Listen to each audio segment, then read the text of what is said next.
Hoje eu vou contar o caso que ocorreu em uma cidade pequena e pacata dos Estados Unidos e chocou os moradores da região que achavam que viviam em um lugar bastante seguro. O caso de hoje é sobre o assassinato de Breonna Schneller.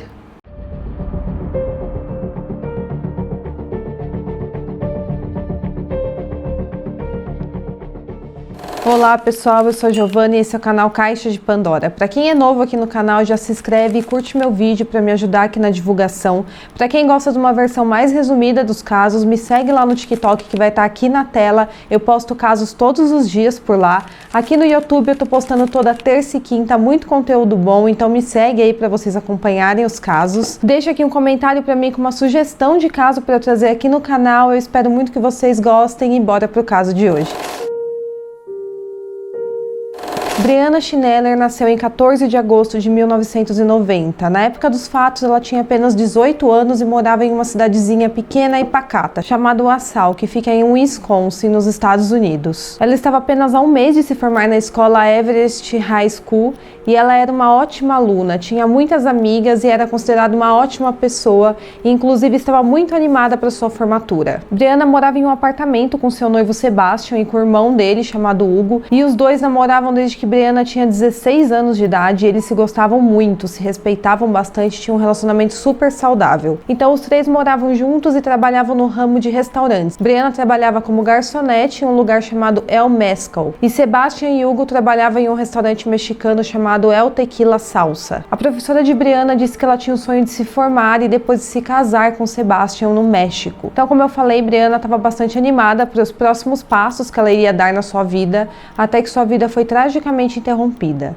Em 2 de maio de 2009, Hugo deixou o restaurante El Tequila Salsa, onde ele trabalhava, e ele chegou em casa por volta das 1h15 da tarde e disse que sentiu que algo estava errado assim que ele entrou no apartamento.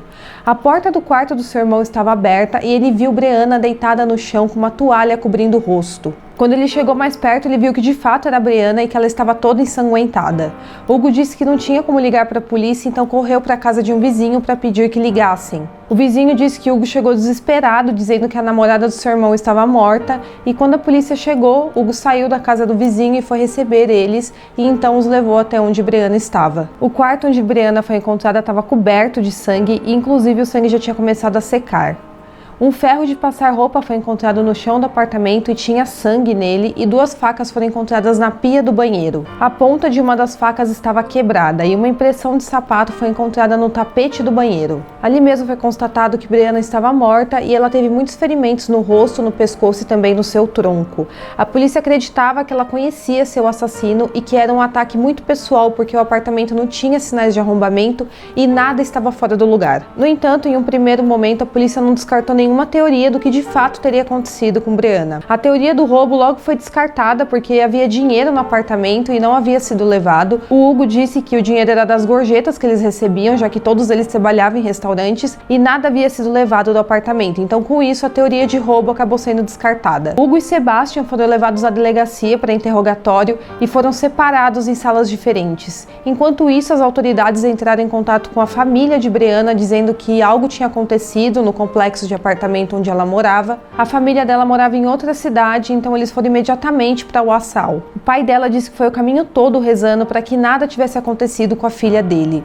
Porém, chegando na cidade, eles foram para a delegacia e lá viram as fotos da Breonna. Então eles a identificaram. Foi mostrado apenas um lado do rosto dela nas fotos devido aos ferimentos horríveis que ela tinha no rosto. A polícia então começou a interrogar Sebastian e perguntou o que ele tinha feito naquele dia, no dia do crime. Ele disse que acordou por volta das 9h15 da manhã para ir trabalhar às 10 horas. Ele conversou um pouco com a Breonna, que também já estava acordada, e Sebastian disse que ele e Hugo saíam sempre para trabalhar por volta das 10 da manhã. Ele então acordou o irmão e eles foram juntos ao trabalho. Hugo disse à polícia que ele e Sebastian trabalharam até cerca de 1h da tarde e que ele saiu do trabalho minutos depois que seu irmão havia saído também. A polícia então perguntou aos irmãos se eles forneceriam seus DNAs e se deixariam fotografá-los em busca de qualquer sinal de ferimento. Eles então concordaram em colaborar com as investigações. Nessa altura da investigação, ninguém havia sido descartado como um possível assassino de Breana, principalmente Hugo e Sebastian, que era quem tinha acesso livre no apartamento. Então, até agora, eles eram os principais suspeitos. A polícia então verificou as imagens de vigilância do restaurante para ver o horário de entrada e saída dos irmãos, e o que viram nas imagens correspondiam às declarações que eles haviam dado para a polícia. Então, eles não haviam mentido no interrogatório. A polícia continuou com as buscas e um ponto importante é que o celular de Breana não foi encontrado no apartamento. Então, a polícia entrou em contato com a operadora de celular dela para tentar localizar o aparelho. O aparelho foi rastreado e ele estava em uma lixeira atrás do restaurante El Tequila Salsa, o restaurante que Hugo e Sebastian trabalhavam. Dentro da lixeira havia uma sacola plástica e dentro dessa sacola estava o celular de Breana, 2 luvas de tricô que não eram uma par da outra e 2 calcinhas de Breana. E um ponto aqui é que tudo isso aconteceu no mesmo dia que Breana foi encontrada morta, então a polícia estava fazendo uma ótima investigação nesse caso, sem deixar que as pistas do criminoso esfriassem. E como o celular de Breana foi encontrado na lixeira do restaurante que Hugo e Sebastian trabalhavam, a suspeita contra os dois aumentou ainda mais. Porém, a polícia não descartou a possibilidade de outro funcionário do restaurante ser o verdadeiro culpado. E agora a polícia estava com o celular de Breana em mãos e agora poderia ser coletada amostras de DNA para tentar identificar o assassino, a última pessoa que encostou no celular. E como foi encontrado junto com o celular roupas íntimas de Breana, a polícia começou a trabalhar com a hipótese de ser um crime sexualmente motivado. A polícia então queria falar com os outros funcionários do restaurante e checar as câmeras de vigilância para ver se conseguiam ver quem colocou a sacola na lixeira. A polícia então convocou todos os funcionários do restaurante para prestar depoimento. Lá os funcionários deram os depoimentos e a polícia aproveitou para coletar o DNA de cada um deles. E como no corpo de Breana tinha sinais de luta, a polícia tirou foto das mãos dos suspeitos para tentar encontrar qualquer sinal de ferimento. As amostras de DNA foram enviadas para exame dia 5 de maio, apenas 3 dias após o assassinato de Breana. Nesse meio tempo, a polícia estava analisando as imagens de vigilância do restaurante e das empresas próximas do local. No dia do assassinato, um funcionário foi gravado pela câmera saindo do restaurante e jogando na lixeira uma sacola branca, parecida com a sacola que a polícia tinha encontrado o celular da Breana. O funcionário em questão era Raul Ponce Rocha, ele era gerente da cozinha. Então, no dia do assassinato, Raul saiu pelas portas do fundo do restaurante às 10h18 da manhã, vestindo uma jaqueta marrom. Ele voltou apenas às 10h53, quase 40 minutos depois, não vestindo mais a jaqueta que ele estava na hora que saiu do restaurante. Ele saiu do restaurante no mesmo horário em que se acredita que Breana tinha sido morta. A polícia então pediu que Raul fosse até a delegacia para interrogatório e lá eles perguntaram por que ele saiu do restaurante naquele dia e ele disse que havia saído para ir buscar o lavador de pratos do restaurante chamado Luciano. Raul disse que Luciano morava no mesmo condomínio de Hugo, Sebastian e Breana. A polícia então perguntou a Raul quanto tempo levou para ele pegar o Luciano e dirigir de volta ao restaurante e ele disse que levou cerca de 20 minutos no total. Porém, de acordo com o que foi registrado na câmera, ele ficou ausente por cerca de 40 minutos. Então aí a versão do que foi visto na câmera e o depoimento de Raul não batiam. Então aí já era um sinal vermelho para a polícia. Eles então perguntaram se podiam fotografar as mãos de Raul e lá foi constatado que ele tinha vários pequenos cortes nas mãos, mas ele disse que os cortes tinham ocorrido quando ele tinha afiado facas no seu trabalho, porque ele trabalhava na cozinha do restaurante.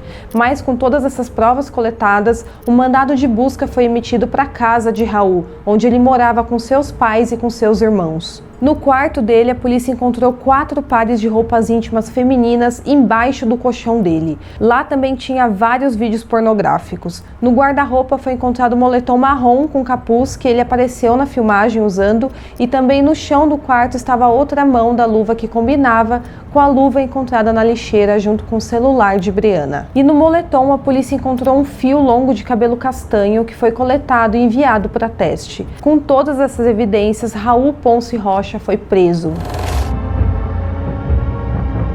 Em janeiro de 2011, Raul foi a julgamento e ele se declarou inocente. Ele disse que o autor do crime era outro funcionário do restaurante chamado Sérgio. Raul disse que viu o Sérgio no condomínio no dia 2 de maio, no dia do crime, e que quando ele saiu para voltar ao restaurante, Breana estava conversando com o Sérgio. Com essa declaração de Raul, a promotoria foi pega de surpresa, porque até agora o nome do Sérgio não tinha sido nem cogitado como um suspeito. A polícia conseguiu entrar em contato com o Sérgio e descobriu que ele havia havia se mudado para o México. Porém, o que Raul não imaginava é que Sérgio iria concordar em ir até os Estados Unidos para testemunhar no julgamento. Ele então foi até lá e então no julgamento ele disse que não viu Raul e nem Breana no dia do assassinato. E para piorar a situação do Raul, Sérgio tinha um álibi. Ele estava no México quando o crime ocorreu. Ele havia se mudado algumas semanas antes do assassinato porque seu pai havia ficado doente e ele havia ido lá para cuidar do pai dele. Sérgio também deu à polícia uma amostra do seu DNA e o resultado do exame não foi afirmativo em nenhuma das provas. E quando o exame de DNA do Raul ficou pronto, foi possível confirmar que seu DNA era compatível com o DNA encontrado na cena do crime. Seu DNA foi encontrado na alça do ferro de passar, no nó da sacola encontrada na lixeira, na luva que também tinha o sangue de Breana, e foi confirmado também que o fio de cabelo encontrado na jaqueta de Raul pertencia a Breana. Raul foi considerado culpado por homicídio doloso em primeiro grau, por roubo e também por arrombamento com arma perigosa. Ele foi condenado à prisão perpétua sem liberdade de condicional.